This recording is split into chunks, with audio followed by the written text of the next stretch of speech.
Are you constantly fighting with your partner? Why not come on the morning show and get some advice? Often it's the little things that cause the biggest problems, and there are solutions. Just go to yahoo7.com.au/morning and follow the links. Thank you, Joe. You missed it. We just had the full frog alert here. Very, very exciting. Hang on tight, Rachele. Please hang on tight. Just grab its little back leg as tight as you can.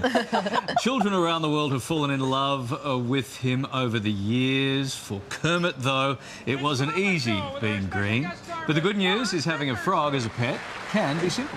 There are over 200 frog species in Australia, but which ones make the best companions? Here with all the facts is Morning Show vet Rachele Lowe. Good morning to you, Rachele. Good morning. He's cute. You know, I have to say, I love the idea of frogs. I think they are one of the best kind of educational pets that kids can have, because watching them grow up from tadpoles where they start in the water and then they grow 2 back legs and then they grow another 2 legs and they jump out and they live on the land. It's like kind of like watching evolution but sped right up. Right, is that what you do? If you want a frog as a pet, do you go out and get a tadpole? No. Oh, okay. No, you're not allowed to do that. So what you've got to do, what you should do is buy adult frogs from a registered and licensed frog breeder. You can't get tadpoles out of the wild because you just don't know what diseases they might be harbouring, what diseases you might be spreading. Similarly, it's better to get the adult frogs than tadpoles, even from a breeder. They'd prefer to give you the adults for that reason. But Rachele, how do you bond with an adult frog? No, I'm just joking. I don't think it's like to try. It's not possible, is it? OK, what do we feed them? How do we look after them? It's bonded with you, Larry. That's how you bond. All right, up you come. Come here, mate. Come here. You got it? Now, they eat live food, and you can get live food from pet shops. So they eat things like live moths, and you love him, don't you, Kylie? That is without a doubt the most disgusting thing. Crickets. Oh, no, I've got a spray. I've got a spray, haven't I? I've got a bit I'll spray you. Yeah, moths and crickets. Go over to Auntie Kylie. She's no, from the country. No, he doesn't like me. He doesn't like me. That's OK. Sorry, Rachele. That's continue. Right. Moths, crickets. They can even eat cockroaches as long as they haven't been sprayed with Can we tell with this camera if this is a boy or a girl? No, you.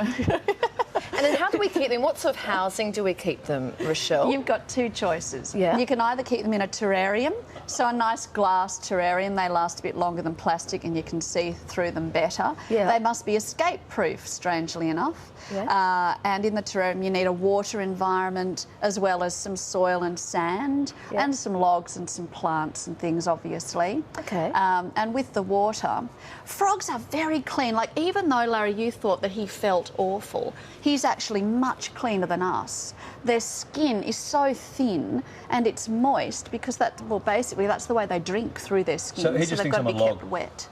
Well, at the moment, I think he's worried, but he's probably... Give him a kiss and see what happens. No, he's got that look in his eyes. Go on, give it a little jump. Okay. Go on, off. Go on. He won't bite you. No, he won't. He's on my chest. He's on my chest, isn't he? Get him off. No, it's OK. Honestly, it's fine. I'm not... He might turn into a handsome prince. OK, I asked the question, what does he feel like to hold? Slimy? And now you know, he's nice and slimy. And when you hold them, you should always make sure your hands are clean and make sure they're a bit, preferably give them a spray with a bottle of water. Yeah. Am I covered? Are all my bits covered? No, I think you're right. They drink through their skin, as I said, and they're a really good indicator of the health of the environment where they're kept as well. Sure. In fact, scientists do use frog population studies to indicate how healthy the environment is where they live. And what sort of lifespan are we talking about? If you've just joined you us, know? by the way, sorry, that shot is it? Kylie's got a frog behind her back. If you've just joined us, it's still the morning show and everything's fine. Best to take that shot, I think, because the front shot. Take the front shot again. That doesn't make a lot of sense, right? It doesn't. Take the back shot, and now there it's gone. There he's gone. It's Great. gone. Sorry, lifespan, Rachele? Those green tree frogs there, up to 30 years you could have him as a pet for. Oh, wow. 30 years? There are a couple of others here. Yeah. This is a really common frog around Sydney, and he's going to jump out as well, I've no doubt. But they live around 10 years or so. This is the Perrins tree frog. Just beautiful. They are absolutely frog beautiful. cam shot. Aren't they lovely? My children would love They recommend you start these. with a green tree frog because they're big and they're robust and they're really easy to keep. These guys are just slightly more delicate. So, and a licence? Do we need a licence? You may have asked that question. I was a little bit to keep in distracted. frogs, yes. OK. I mean, They're the big best- legs. on this guy. Yeah, That would, a frog feed on me. That'd feel like a family of 4. You know, you can keep them in terrariums, but the best way, the absolute best way to keep frogs is just create a frog-friendly pond in your backyard. And that way, you'll get the local frogs that live in the local area to come along. But here are a couple of tips about creating frog-friendly gardens. I mean, firstly, obviously, try and replicate the local habitat. Use local vegetation. Avoid floating plants because they cover the surface of the pond and starve it of oxygen. Make sure that they've got both shade and sunlight. You don't want it in blazing sun because if the water heats up too much, you're going to cook the frogs, obviously.